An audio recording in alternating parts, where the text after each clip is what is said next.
હક્કી આવાજ ન્યૂઝમાં આપનું સ્વાગત છે. હું છું અજીઝ ઝુપેલાલા. સમાચારમાં વાત કરીએ તો વડોદરા શહેરમાં છેલ્લા 4 દિવસથી વરસાદી માહોલ જોવા મળી રહ્યો છે. ત્યારે ગતરોજ વિશ્વામિત્રી કાલા ઘોડા બ્રિજને જળ સપાટીમાં સતત વધારો નોંધાયો હતો. સાથે જ આજવા સરોવરમાં પણ પાણીની પુષ્કળ આવક થઈ રહી છે. ત્યારે વડોદરા શહેર વાસીઓમાં ફરી એકવાર ચિંતાતુર બન્યા છે. વડોદરા રેલવે સ્ટેશનથી અલકાપુરી વિસ્તારને જોડતો ગરનાળો વાહન વ્યવહાર માટે બંધ કરવામાં આવ્યું હતું. ગરનાળામાં પાણી ભરાઈ જતા સાવચેતીના ભાગરૂપે ગરનાળો બંધ કરવામાં આવ્યો હતો. વડોદરા શહેર સહિત અન્ય જિલ્લાઓમાં ધમાકેદાર કડાકા ભડાકા સાથે વરસાદ નિયંત્રિત થતા નીચાણવાળા વિસ્તારોમાં પાણી ભરાતા ફરી એકવાર લોકો ચિંતામાં મુકાયા હતા. જ્યારે દુકાનોમાં પણ પાણી ભરાયા હતા.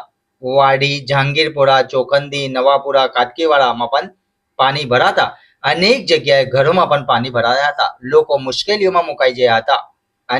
અનેક લોકોને ગાડીને ધક્કા મારવાના વાળા પણ આવ્યા હતા. રિપોર્ટ રૂઝે બરબ.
Aja lo tuh